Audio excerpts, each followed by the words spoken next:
Ruskin said, "Great nations write their autobiographies in 3 manuscripts: the book of their deeds, the book of their words, and the book of their art. Not one of these books can be understood unless we read the 2 others, but of the 3, the only trustworthy one is the last." On the whole, I think this is true.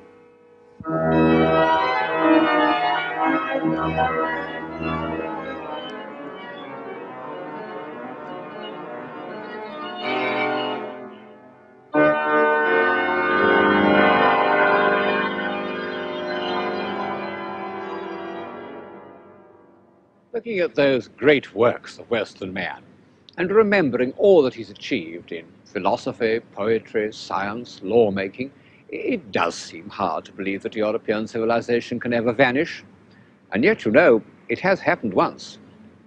All the life-giving human activities that we lump together under the word civilization have been obliterated once in Western Europe, when the barbarians ran over the Roman Empire. For 2 centuries, the heart of European civilization almost stopped beating. We got through by the skin of our teeth. In the last few years, we've developed an uneasy feeling that this could happen again. And advanced thinkers, who even in Roman times thought it fine to gang up with the barbarians, have begun to question if civilization is worth preserving. Well, this is why it seems to me a good moment to look at some of the ways in which man has shown himself to be an intelligent, creative, orderly, and compassionate animal. And the time to begin looking is the time when the old world of Greece and Rome had collapsed, and the new world of Western Europe had not produced anything that one could call civilization. What is civilization? I don't know. I can't define it in abstract terms yet, but I think I can recognize it when I see it, and I'm looking at it now. If I had to say which was telling the truth about society, a speech by a minister of housing or the actual buildings put up in his time, I should believe the buildings. But this doesn't mean that the history of civilization is the history of art. Far from it. Great works of art can be produced in barbarous societies. In fact, the very narrowness of primitive society gives their ornamental art a peculiar concentration and vitality. At some time in the 9th century, one could have looked down into the river Seine and seen the prow of a Viking ship coming up the river.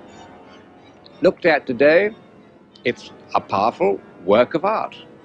But to the mother of a family trying to settle down in her little hut, it would have seemed less agreeable, as menacing to her civilization as the periscope of a nuclear submarine.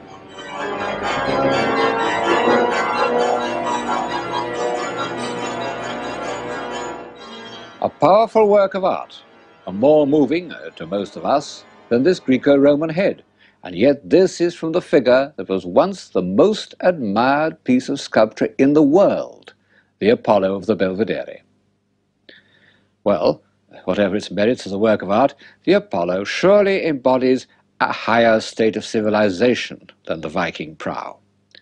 The northern imagination takes shape in an image of fear and darkness, the Hellenistic imagination in an image of harmonized proportion and human reason.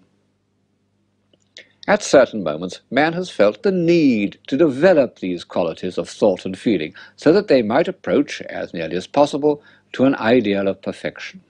He's managed to satisfy this need in various ways, through myths, through dance and song, through systems of philosophy, and through the order that he has imposed on the visible world. The children of his imagination are also the expressions of an ideal. Western Europe inherited such an ideal.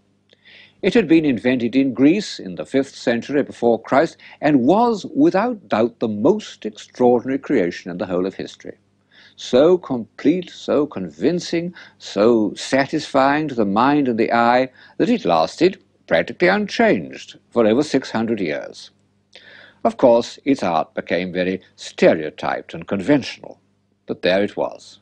The same architectural language, the same imagery, the same theatres, the same temples. At any time for 500 years, you could have found them all round the Mediterranean, in Greece, Italy, Asia Minor, North Africa, or in the south of France, where I am now. This building, the so-called Maison Carrée at Nîmes, is a little Greek temple that might have been anywhere in the Greco-Roman world. That world must have seemed absolutely indestructible. And of course some of it was never destroyed. This aqueduct, not far from Nîmes, was materially beyond the destructive powers of the barbarians.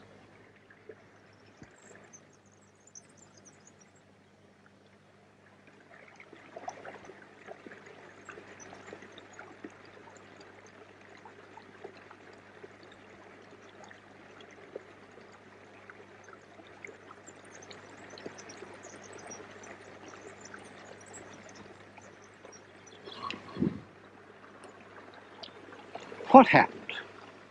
Well, it took Gibbon 9 volumes to describe the decline and fall of the Roman Empire, and I shall not embark on that. But thinking about this almost incredible episode does tell one something about the nature of civilization. It shows that however complex and solid it seems, it is actually quite fragile. It can be destroyed. What are its enemies? First of all, fear. Fear of war, fear of invasion, fear of plague, fears that make it simply not worthwhile constructing things or planting trees or even planting next year's crops. And fear of the supernatural, which means that you daren't question anything or change anything. The late antique world was full of meaningless rituals, mystery religions that destroyed self-confidence. And then boredom, the feeling of hopelessness, which can overtake people with a high degree of material prosperity. There's a poem by a modern Greek called Cavafy, a poem in which he imagines the people of some late antique city waiting every day for the barbarians to come and sack it. And then, finally, the barbarians move off somewhere else, and the city is saved. But the people are disappointed. It would have been better than nothing. Of course, civilization requires a modicum of material prosperity, enough to provide a little leisure. But far more it requires confidence. Confidence in the society in which one lives, belief in its philosophy, belief in its laws, confidence in one's own mental powers. The way the stones of that bridge are laid is not only a triumph of technical skill, but it shows a vigorous belief in discipline and law, energy, vitality. All the great civilizations or civilizing epochs have had a weight of energy behind them. People sometimes think that civilization consists in fine sensibilities and good conversation and all that. Well, these can be among the agreeable results of civilization, but they are not what makes a civilization. And a society can have these amenities and yet be dead and rigid. So, if one asks why the civilization of Greece and Rome collapsed, the real answer is that it was exhausted.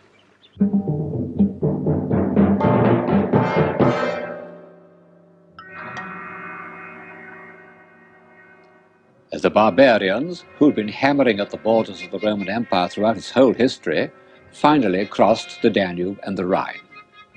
At first, they were half-Romanized and helped to carry on the administration of the empire, but gradually the great system broke down, and into Italy there poured successive waves of invaders who were destructively hostile to what they couldn't understand.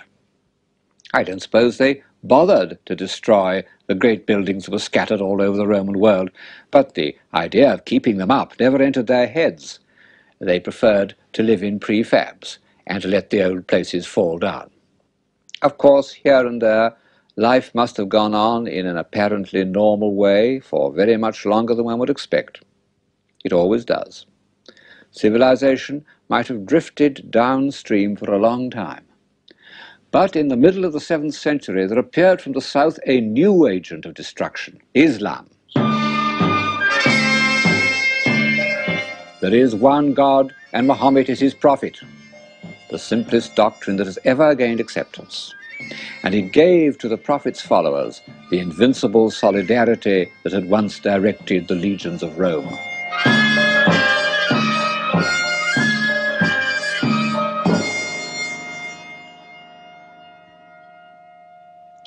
In a miraculously short time, about 50 years, the classical world was overrun.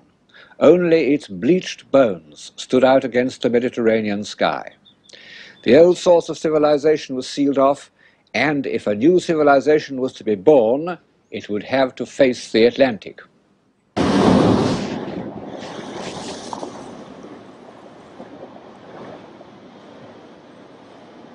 What a hope.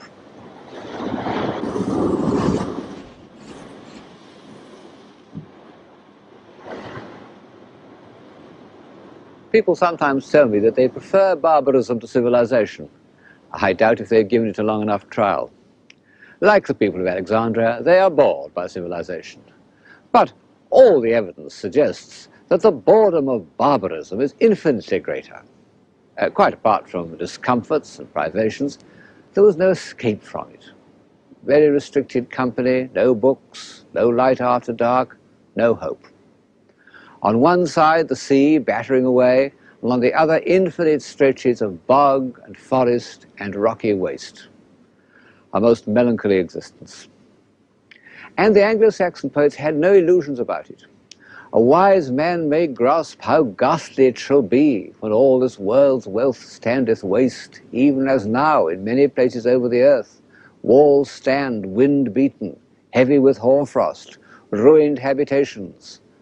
The Maker of men hath so marred this dwelling that human laughter is not heard about it, and idle stand those old giant works. Well, it was probably better to live on the very edge of the world than in the shadow of one of those old giant works, where at any moment you might be attacked by a new wave of marauders.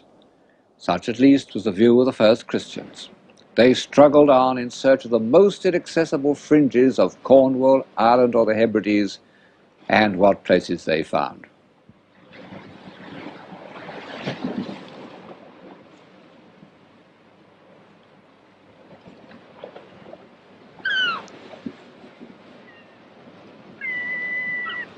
"18 miles from the Irish coast is the island of Skellig Michael, a pinnacle of rock rising 700 feet from the sea. Even today, it's impossible to land except in fair weather. Yet, for 400 years, Christians found it a place of refuge. They made this stone causeway up its steep slopes, an extraordinary achievement of courage and tenacity.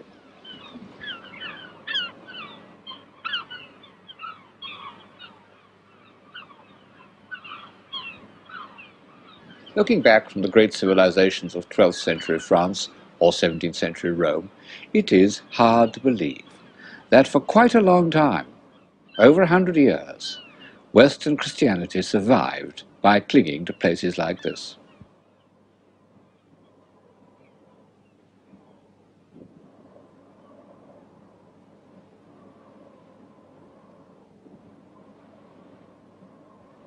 Just below the summit, on the only habitable fragment of land, they built their dry stone huts.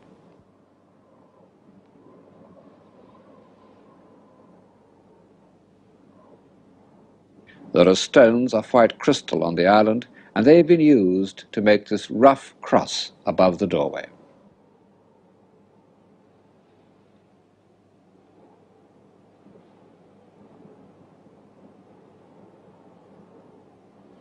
Of course, there was a pope in the ruined, beleaguered city of Rome, but the Celtic Church owed no allegiance to him.